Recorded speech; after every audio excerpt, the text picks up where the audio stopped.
आज का ये सत्र हम श्रीमद् एसी भक्तिवेदांत स्वामी शिला प्रभुपाद को संबोधित करते हैं, इस्कॉन के संस्थापक आचार्य। इसके बाद में अपने गुरु महाराज परम पूज्य गोपाल कृष्ण गोस्वामी महाराज और परम पूज्य राधानाथ स्वामी महाराज से आशीर्वाद की कामना करेंगे। तो हम लोग अध्याय 10 पर हैं। इसका शीर्षक है भगवान के ऐश्वर्य। ठीक है, फिर इसके बाद 11th और 12th चैप्टर बचेगा, विराट रूप और भक्ति योग। पहले 3 अध्याय हमने कर दिए। इस चैप्टर में 42 श्लोक हैं और आज हम करेंगे श्लोक नंबर 12 से 18। ठीक है ना, 1 से 7 और 8 से 11 हम कर चुके हैं। किसी को याद है इसमें क्या पढ़ा था हमने? हरे कृष्णा, कोई बताना चाहेगा? जी मैं बता सकती हूँ।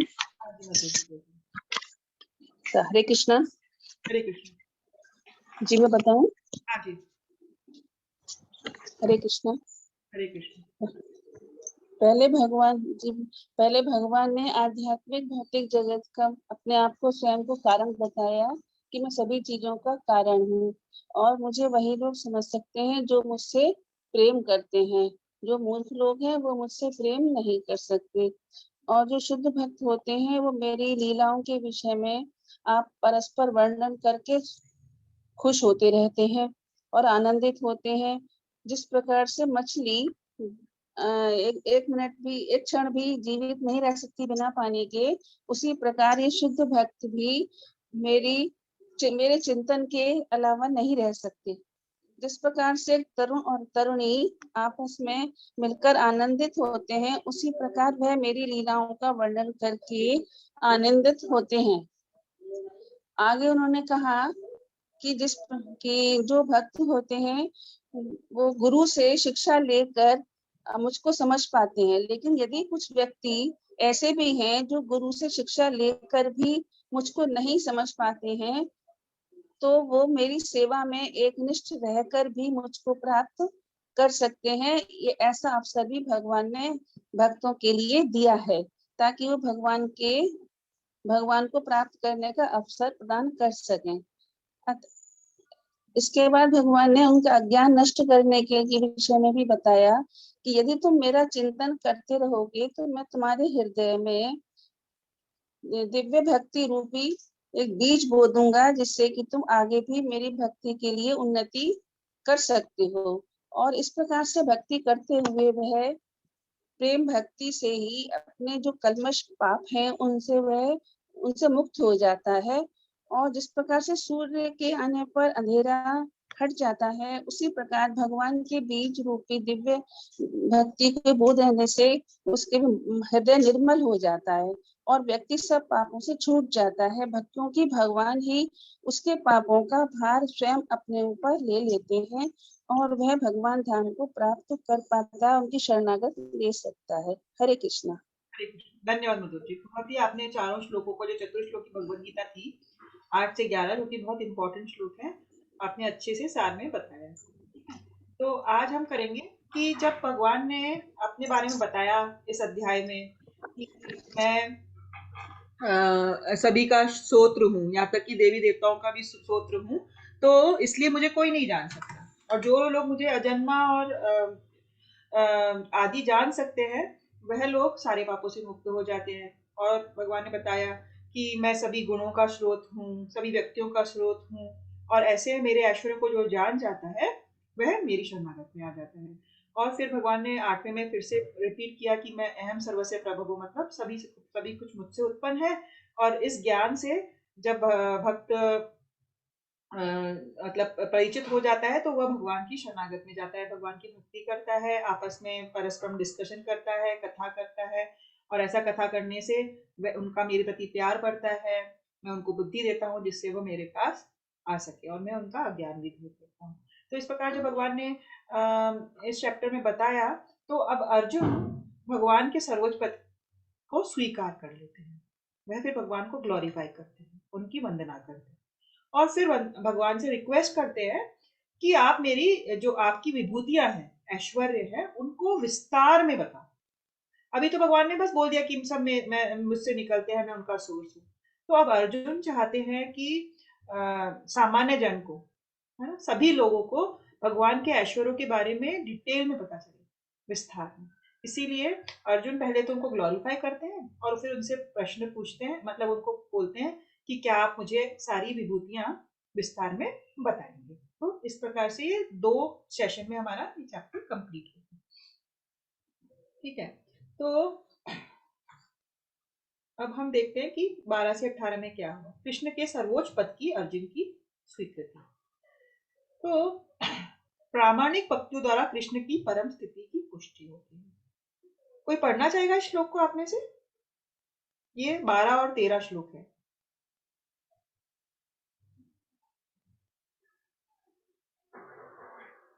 हरे कृष्णा। मैं पढ़ू माता जी? हरे कृष्णा।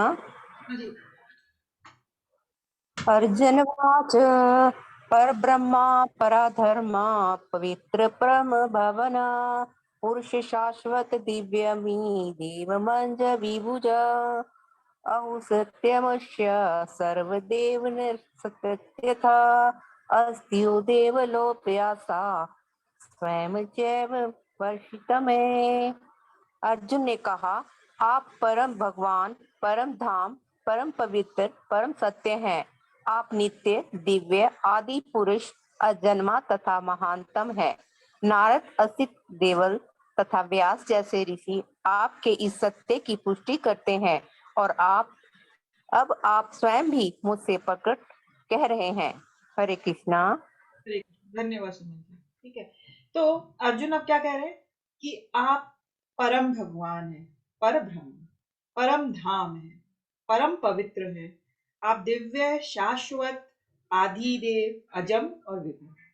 ठीक है, तो सारी क्वालिटीज जो अभी तक भगवान ने अपने बारे में बताया अर्जुन को, उन्होंने एक साथ इसमें बताई है। भगवान को वो स्वीकार कर रहे कि हाँ, आप ही परम भगवान है, परम धाम है, परम पवित्र है, नित्य है, दिव्य है, आदि पुरुष है, अजन्मा है तथा महान है। तो अब हम इसको एक एक कैसे समझें। क्योंकि भगवान ने बोला कि मैं जो है मैं परम पुरुषोत्तम हूँ, है ना।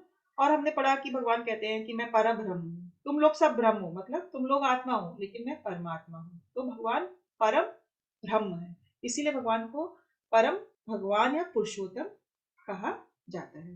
परम सत्य है, कहते हैं ना, एब्सोल्यूट ट्रुथ है।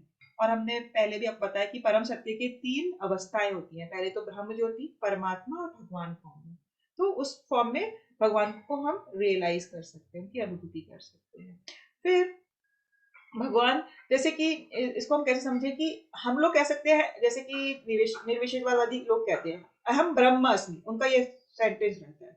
ठीक है, अहम ब्रह्मास्मि, लेकिन हम जो जीव तत्व है, हम जीव कभी भी ऐसे नहीं कह सकते कि अहम परम ब्रह्मास्मि, क्योंकि परम ब्रह्म तो केवल सिर्फ भगवान है। हम भगवान के अंश है, इसलिए हम ब्रह्म है, लेकिन भगवान परम ब्रह्म है। ठीक है, सबसे सुपीरियर मोस्ट है। फिर परम धाम है, तो परम धाम तो क्या मतलब, हमारे आश्रय है। 9.4 में भगवान ने कहा था ना, मस्तानी सर्वभूतानी, उसका क्या अर्थ था कि सभी जीव मुझ में है। तो जब सभी जीव भगवान में है, तो जीव भगवान में आश्रय लेते हैं, सभी जीव भगवान को अपना शेल्टर मानते हैं, इसीलिए यहाँ पर भगवान को परम धाम कहा गया है। और परम पवित्र, तो हमें पता ही है कि भगवान सबसे पवित्र है, उनको कोई भी गुण छू भी नहीं सकता। यहाँ तक कि उनमें सत्व गुण की भी प्रधानता नहीं रहती, उनमें शुद्ध सत्व होता है, वह तीनों गुणों से ऊपर होते हैं, तो वह परम पवित्र है। उन्हें ये भौतिक गुण कभी भी दूषित नहीं कर सकते। हम जो जीवात्मा है, हमेशा हम लोग 3 गुणों में पड़े रहते हैं, है ना, सत्व गुण, रजोगुण और तमोगुण, लेकिन भगवान उनसे परे है। और जो भगवान और भगवान के परम भक्तों के कांटेक्ट में आता है, प्योर डिवोटी से कांटेक्ट में आता है, वह भी अपने पापों से मुक्त हो जाता है ना। पापों, भगवान हमारे पापों का भार देते हैं, हमें पापों से मुक्त करते हैं। तो इसी ये कौन कर सकता है? जो परम पवित्र है, और कोई हमें नहीं कर सकता। परम सत्य है ही भगवान, एब्सोल्यूट ट्रुथ है। फिर नित्य है, दिव्य है, ये हमने आपको बार बार बताया। आदि पुरुष कैसे हैं? क्योंकि सभी कारणों के कारण है, सभी कुछ भगवान से आता है, भगवान सभी के उद्गम है, इसलिए आदि पुरुष है।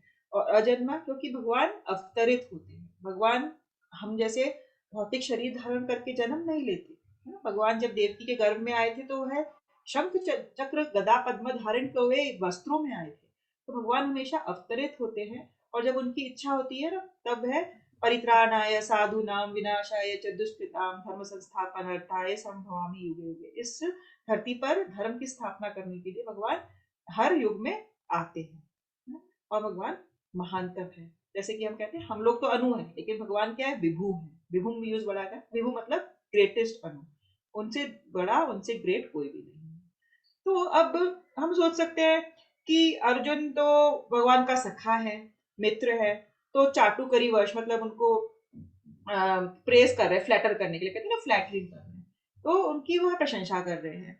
लेकिन ऐसा अब थोड़ी ना है, क्योंकि अर्जुन ने भगवान को 2.7 में अपना गुरु स्वीकार कर लिया था। कार्पण्य दोषोपहत स्वभाव पश्चामि त्वाम धर्म संभू रचेता यस्य ईशान निश्चितम ब्रूहि में, है ना। तो उन्होंने शिष्यस्ते हम शादी मांग प्रपन्न, तो वहां पे शिष्य बन गए थे अर्जुन। तो यहाँ पर गुरु और शिष्य के बीच में एक सीरियस डिस्कशन चल रहा है ना। अभी ये कोई दोस्तों में हंसी मजाक नहीं हो रहा है। इसीलिए यहाँ पर अर्जुन ने अपने गुरु के जो बात थी उसको ऐसे ही स्वीकार कर दिया। तो कहते हैं मैं सब कुछ स्वीकार करता हूँ कि आप ही परम भगवान परम सत्य सभी कुछ है। तो अब अर्जुन कह रहे कि और ये मैं ही नहीं आपके बारे में कहता हूँ, सारे शास्त्र कहते हैं, सारे वेद है, पुराण है, इतिहास है, ग्रंथ है, सभी में आपके बारे में यही बताया गया है। जैसे कि प्रभुपाद ने अपने तात्पर्य में बताया कि केन उपनिषद में बताया गया कि भगवान ही सबसे महानतम है, और मुंडक उपनिषद में बताया कि भगवान महान है, ये केवल वो लोग जान सकते हैं जो निरंतर भगवान का स्मरण करते हैं, भगवान की कृपा से वो जान सकते हैं। और हमने पिछली बार भी आपको बताया था कि कितने सारे शास्त्रों में भगवान को परम सत्य और परम पुरुषोत्तम कहा गया है। तो सारे शास्त्र भी भगवान का इसका वर्णन करते हैं। और फिर 13 श्लोक में कहा जा रहा है कि नारद है, नारद मुनि। नारद मुनि कौन है? सारे देव ऋषियों में से सबसे टॉप मोस्ट है। इसी चैप्टर में अभी आएगा कि देव ऋषियों में मैं नारद हूँ, मतलब भगवान अपने लिए कहते हैं, जब विभूतियां बताते हैं तो भगवान कहेंगे कि देव ऋषियों में मैं नारद हूँ, मतलब भगवान भी नारद मुनि की जो स्पेशल पोजीशन है उसको स्वीकार कर रहे हैं। फिर असित ऋषि हैं, देवल ऋषि हैं, व्यास देव को आप सब जानते हैं, तो व्यास देव के लिए भी भगवान कहेंगे कि सभी मुनियों में सबसे ग्रेट जो व्यास है वो मैं हूँ। तो भगवान अपनी विभूतियों बताते हुए भी व्यास और नारद का वर्णन करेंगे। तो नारद और व्यास इतने इम्पोर्टेंट है क्योंकि वह शास्त्रों के ज्ञाता है। व्यास देव ने तो भागवतम लिखी है। तो ऐसे ऋषि भी आपके इस सत्य की पुष्टि करते हैं। तो जब बड़े लोग, कोई ग्रेट अथॉरिटीज होती हैं, अगर वो किसी चीज की पुष्टि कर देते हैं तो उसका वजन बढ़ जाता है ना उस बात का, कि हाँ ये तो सच्ची होगी। जैसे कि फॉर एग्जाम्पल हम छोटा सा उदाहरण लें, कुछ बच्चा क्रिकेट खेल रहा है ना। अगर वो बच्चा क्रिकेट अच्छा खेलता है तो उसका दोस्त उसकी तारीफ कर देता है, अरे बहुत अच्छा बॉलिंग किया, या बहुत अच्छा तुमने सिक्सर मारा, ये मारा, तुम्हें तो बहुत अच्छा क्रिकेट खेलना आता है। तो ठीक है, उसके फ्रेंड ने, उसके जो हम उम्र है उसने उसकी तारीफ कर दी। लेकिन अगर कोई ग्रेट क्रिकेटर जैसे कि सचिन तेंदुलकर आ जाए, तो सचिन तेंदुलकर भी उसके बच्चे का खेल देखे और उसकी तारीफ करे कि नहीं ये बहुत अच्छा क्रिकेटर है, तो उस बात में वजन हो जाता है। उसी प्रकार से अर्जुन भी ये कहना चाह रहे हैं कि नारद मुनि भी आपके बारे में ये कहते हैं, व्यास देव भी आपके बारे में ये कहते हैं, तो इस सत्य की पुष्टि हो जाती है। और अब आप स्वयं भी मुझे इसे बता रहे हैं। भगवान ने अभी बताया 10.8 में, अहम सर्वस्य प्रभु, सब कुछ मुझसे आ रहा है। तो आप जब कह रहे हैं, और आप तो ग्रेटेस्ट अथॉरिटी हो, आपसे तो बढ़कर कोई है ही नहीं, आप सभी के स्रोत हो, तो फिर मैं इसको ऐसे ही स्वीकार करता हूँ। तो इस प्रकार से इस परम सत्य की पुष्टि होती है कि आप परम पुरुषोत्तम भगवान हैं। फिर कृष्ण अर्जुन अगले श्लोक में कहते हैं, हे कृष्ण, आपने मुझसे जो कुछ कहा उससे तो मैं पूर्णतः सत्य मानता हूँ, मैंने टोटली ऐसे कैसे एक्सेप्ट कर लिया, है ना। तो इसमें अर्जुन क्या मैसेज देना चाह रहे हैं कि जब हम भगवत गीता पढ़ते हैं तो हमें शंकाएं नहीं होनी चाहिए, हमें डाउट्स नहीं होने चाहिए।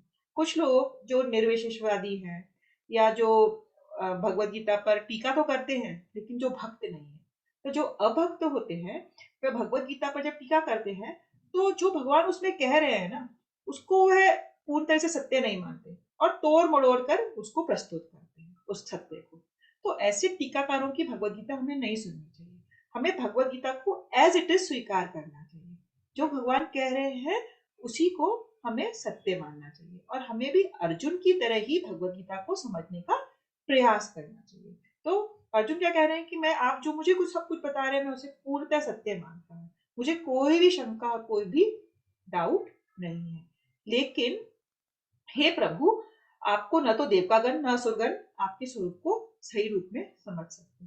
ये हमने पहले भी पढ़ा था, इसमें इसी अध्याय के सेकंड श्लोक में, है ना, 10.2 में भगवान ने कहा था कि मुझे देवता देवी देवता नहीं जान सकते क्योंकि मैं उनका स्रोत हूँ। तो हमने आपको एग्जाम्पल दिया था कि एक बच्चा अपने पिता के बारे में पूर्णतः सब कुछ नहीं जान सकता, उसी प्रकार से देवी देवता क्योंकि भगवान से ही उत्पन्न हुए हैं, वह लोग भी कंफ्यूज हो जाते हैं, वह लोग भी बिविल्डर हो जाते हैं। जैसे कि ब्रह्मा जी भी सोचने लगे कि ये जो बच्चा है कैसे झूठा खा रहा है, ये कोई भगवान नहीं हो सकते, तो वो कंफ्यूज हो जाते हैं। इंद्र भी कंफ्यूज हो गए थे और उन्होंने गोवर्धन लीला की। तो देवी देवताएं भी भगवान की जो ये दिव्य लीलाएं हैं उनको पूर्णतः समझ नहीं पाते। तो हम और आप जैसे लोग को कैसे समझ सकते हैं, है ना। तो उसका यही अर्थ है कि हमें भगवान ने जो कुछ कहा है उसे एज इट इज स्वीकार करना चाहिए, और भगवत गीता को हमेशा प्रामाणिक गुरुओं से ही सुनना चाहिए, ना कि व्यर्थ के टीकाकारों से। तो हम फिर विचलित हो जाएंगे, हम कंफ्यूज हो जाएंगे और कुछ और ही अर्थ निकाल लेंगे। तो इसीलिए अर्जुन यहाँ पे क्या कह रहे हैं, आपको कोई नहीं जानता। तो 7th चैप्टर में भी 26th श्लोक में आप देखेंगे, न माम वेदु न कश्चन बोला था उन्होंने 7.26 में कि मुझे कोई भी नहीं जानता, है ना, मुझे कोई नहीं जान सकता, मैं सब कुछ जानता हूँ, वर्तमान का, भविष्य का, भूत का, मैं तो त्रिकाल ज्ञाता हूँ, लेकिन मुझे कोई भी नहीं जानता। 7.26 में भी उन्होंने कहा था, है ना। तो इसी प्रकार से अर्जुन उस चीज को एक्सेप्ट कर रहे हैं कि आपको कोई पूर्णतः नहीं जान सकता। जैसे कि आनंद शेष भी अपने इतने सारे सिरों से भगवान का गुणगान कितने वर्षों तक करते रहे तो भी भगवान के गुणगान कभी खत्म नहीं हो सकते, क्योंकि भगवान अनलिमिटेड है ना, कहते हैं ना इनफाइनाइट है, अनलिमिटेड है, जिनका कोई सीमित नहीं है, असीमित है। तो असीमित भगवान को हम अपने सीमित इंद्रियों से कभी भी नहीं समझ सकते। हमारी इंद्रियां क्या है, सीमित, और हम भी क्या है, सीमित, हम लिमिटेड। लेकिन भगवान अनलिमिटेड है, असीमित है। तो कोई भी सीमित व्यक्ति असीमित व्यक्ति की क्वालिटीज को पूर्णतः नहीं समझ सकता। लेकिन हमें पता है कि बार बार भगवान ने भगवद गीता में कहा है कि जब किसी शुद्ध भक्त पर कृपा हो जाती है किसी व्यक्ति की, तो शुद्ध भक्त के माध्यम से वह भगवान को समझ सकते हैं। और अर्जुन क्योंकि भगवान के परम सखा और मित्र हैं, वह भगवान को भगवान की कृपा से समझ गए हैं, भगवत गीता के संदेश को समझ गए हैं। तो जब हमारे ऊपर भी हमारे गुरु और शुद्ध भक्तों की कृपा होगी, तो उस कृपा से हम भगवत गीता को समझ सकते हैं। हम अपने बलबूते पे नहीं समझ सकते। हम सोचेंगे आज हम भगवत गीता लेके पढ़ते हैं और सब कुछ हमें जैसे समझ में आ जाएगा, नहीं। जब तक आप प्रामाणिक गुरु से, प्रामाणिक जो परंपरा से जो गुरु आ रहे हैं उनसे नहीं सुनेंगे तो आपको नहीं समझ में आएगा। आप पढ़ सकते हैं लेकिन उसका आचरण नहीं कर पाएंगे, क्योंकि भगवान ने भी तो 4th चैप्टर में कहा था, एवं परंपरा प्राप्तम इमम राजऋषु विदु सकालीना में का योगो नष्ट परंतप। जब ये भगवत गीता का ज्ञान विलुप्त हो गया था, मैंने सबसे पहले विवासमान को दिया था, फिर बीच में कुछ ऋषियों को, राज ऋषियों को दिया, लेकिन बीच में ये डिस्कनेक्ट हो गया था। तो मैं अर्जुन तुम्हें ये ज्ञान फिर से दे रहा हूँ, और इस ज्ञान को हमें हमेशा परंपरा से ही प्राप्त करना चाहिए। परंपरा चली आ रही है कि विवासमान से इक्ष्वाकु को, इक्ष्वाकु मनु से मिला, और ऐसे ये परंपरा आगे चली। तो अर्जुन का यही संदेश है कि हमें परंपरा के अंतर्गत रहकर ही भगवत गीता को समझने का प्रयास करना चाहिए। ठीक है, तो आपको कोई नहीं जानता, और फिर अगले श्लोक में कहते हैं कि केवल आप ही स्वयं को जान सकते हैं, है ना।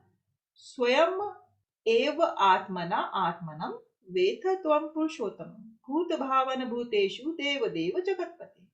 हे परम पुरुष, तो क्या है, पुरुषोत्तम, परम पुरुष, सबके उद्गम मतलब भूत भावन, समस्त प्राणियों के स्वामी मतलब भूतेषु, देव देव मतलब देवों के देव, और जगतपते मतलब ब्रह्मांड के प्रभु।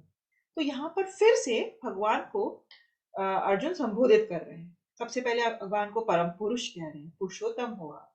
फिर आप भूत भावन हो, आप तो सबके सोर्स हो, उद्गम हो, सभी कारणों के कारण हो, सब कुछ आपसे ही उत्पन्न है। सारा जो भौतिक जगत, आध्यात्मिक जगत, ये सारे ब्रह्मांड, हमें पता है ना, महाविष्णु के जो छिद्र है उनसे अनगिनत ब्रह्मांड हर सेकंड निकलते रहते हैं और वापस विलुप्त होते रहते हैं। तो एवरीथिंग इज कमिंग फ्रॉम, सबके उद्गम, समस्त प्राणियों के स्वामी हैं। ये तो भगवान ने मैं बार बार बताया ही है कि मैं परमेश्वर हूँ, है ना, सुप्रीम प्रोपराइटर हूँ, देवों के देव है, मतलब देवों देवों के भी देव है, उनसे ही उत्पन्न है, ग्रेटेस्ट है, ब्रह्मांड के प्रभु हैं। समस्त ब्रह्मांड उनके अंतर्गत आता है, उनकी शक्ति पर टिका हुआ है ना। भगवान ही उसको मेंटेन कर रहे हैं, उसका संचालन कर रहे हैं, उसको उत्पन्न कर रहे हैं, और एंड में प्रलय भी भगवान की वजह से हो रही है। तो एवरीथिंग जो भी है वो भगवान के कंट्रोल में है ना। और भगवान लेकिन इसको कंट्रोल करने के लिए खुद कुछ प्रयास नहीं कर रहे हैं, उनको भार नहीं है इसका, हमने ये भी पढ़ा था। भगवान तो गोलोक वृंदावन में सिर्फ बांसुरी बजा रहे हैं और लीलाएं कर रहे हैं। भगवान अपनी शक्तियों के द्वारा और अपने विस्तार जो रूप होते हैं ना, जैसे भगवान महाविष्णु के फॉर्म में विस्तार करते हैं अपने आप को, और फिर महाविष्णु एक क्रिएशन की सारी एक्टिविटीज करते हैं और इस ब्रह्मांड को मैनेज करते हैं। तो भगवान अपनी शक्तियों के द्वारा सब चीज को मेंटेन कर रहे हैं और मैनेज कर रहे हैं। तो निसंदेह एकमात्र आप ही अपने को अपनी अंतरंगा शक्ति से जानने वाले हैं। अंतरंगा शक्ति मतलब उनकी जो इंटरनल पोटेंसी होती है। हम लोग क्या है, हम लोग भगवान की बहिरंगा शक्ति के कंट्रोल में आते हैं।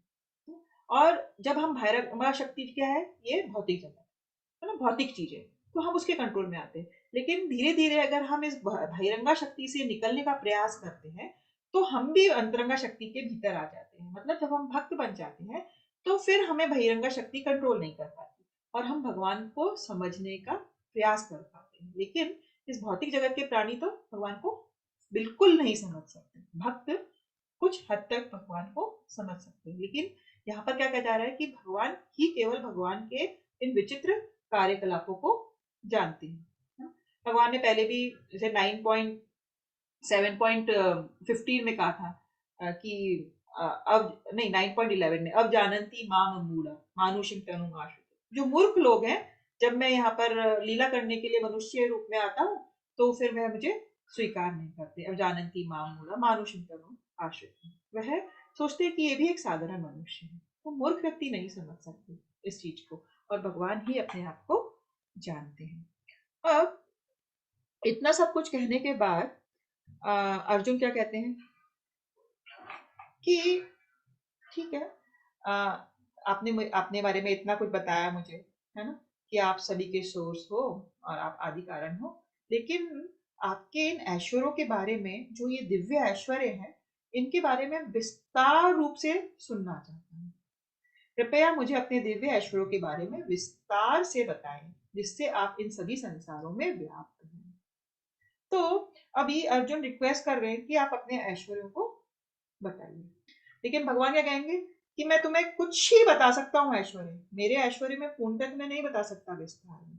जो जो इंपॉर्टेंट चीजें हैं वह मैं तुम्हें बताऊंगा।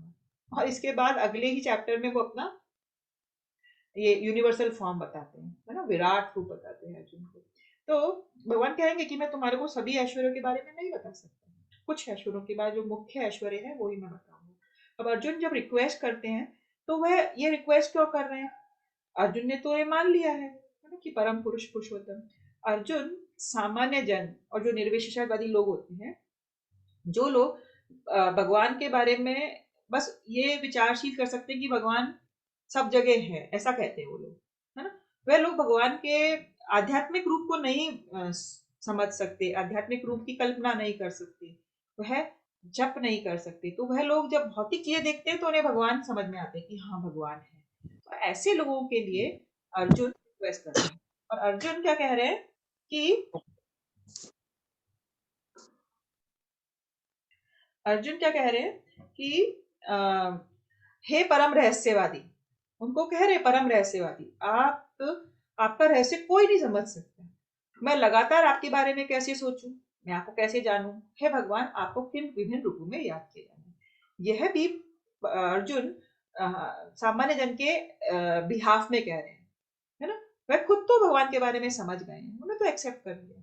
तो वह कह रहे हैं कि जब सामान्य जन है, या फिर मैं तो इस भौतिक जगत में हूँ अभी, तो मैं आपके आध्यात्मिक रूप पर चिंतन नहीं कर पाऊँ, तो आपके बारे में कैसे सोचूंगा, आपको कैसे जानूंगा, आपको किस रूपों में मैं याद कर सकता हूँ। तो एक्चुअली यहाँ पर अर्जुन भगवान से उनके भौतिक जो जिस तरह से वो सर्वव्यापक है, उस चीज को समझना चाहते हैं, ताकि हम लोग जब भी किसी चीज को देखें तो हम भगवान को याद कर सकें, है ना। तो हम चाहे फूल देखें, जैसे कि हमने बताया था ना 7 चैप्टर में, कि भगवान फूल का सार है, जो सुगंध है उसका, है ना। जो इंटेलिजेंट पीपल है उनकी इंटेलिजेंस है, ऐसे बहुत सारे एग्जाम्पल दिए थे। इस धरती की सुगंध हो, जल का स्वाद हो। तो हम जो भी चीज देखेंगे उससे हम भगवान को कैसे याद कर सकते हैं। तो इसीलिए भगवान के विभिन्न ऐश्वर्यों के बारे में सुनना चाहते हैं अर्जुन, और इसमें बताया जाएगा जिससे कि हम कम से कम, अगर हम इस लेवल पे नहीं है कि हम हमेशा ये भगवान बना के देंगे। दिव्य लेवल को समझ सके, तो कम से कम हर चीज को देख के तो भगवान को याद कर सके, है ना। तो इसलिए अर्जुन ये प्रश्न करते हैं। तो गए क्या बनाए 16 और 17 में। अब इसके तात्पर्य में प्रभुपाद कुछ कह रहे हैं, आप में से कोई पढ़ना चाहेगा इसे?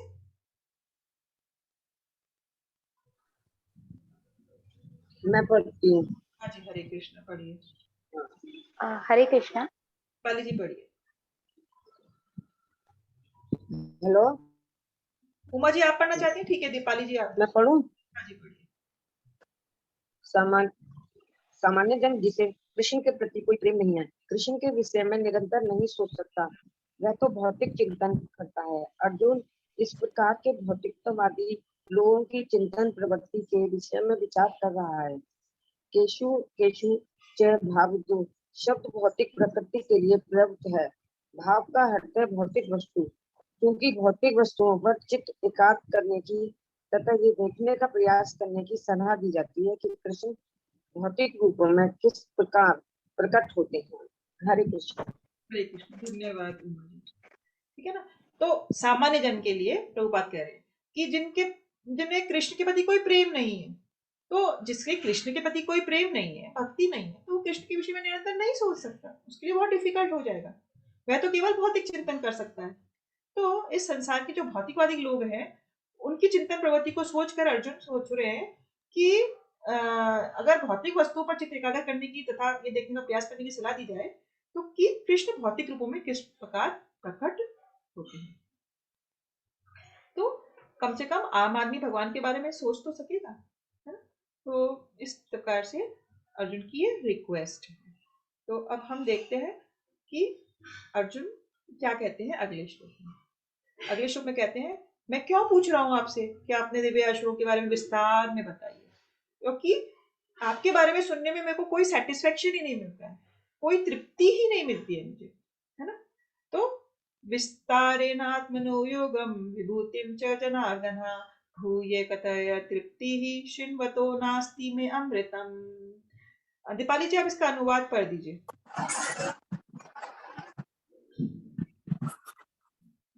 हरे कृष्णा, दीपाली जी आप इसका अनुवाद पढ़िए। Yes. हाँ जी। जनार्दन, आप पुण्य विस्तार से अपने ऐश्वर्य तथा योग शक्ति का वर्णन करें। मैं आपके विषय में सुनकर कभी तृप्त नहीं होता हूँ, क्योंकि जितना ही आपके विषय में सुनता हूँ चखना चाहता हूँ। हरे कृष्णा। तो हे जनार्दन, आप पुनः विस्तार से अपने ऐश्वर्य तथा योग शक्ति का वर्णन करें। अब ऐसा क्यों कह रहे हैं अर्जुन? क्योंकि मैं आपके विषय में सुनकर कभी भी तृप्त नहीं होता, जितना ही आपके विषय में सुनता हूँ उतना ही आपके शब्द मुझे अमृत को बार बार चखना चाहता हूँ।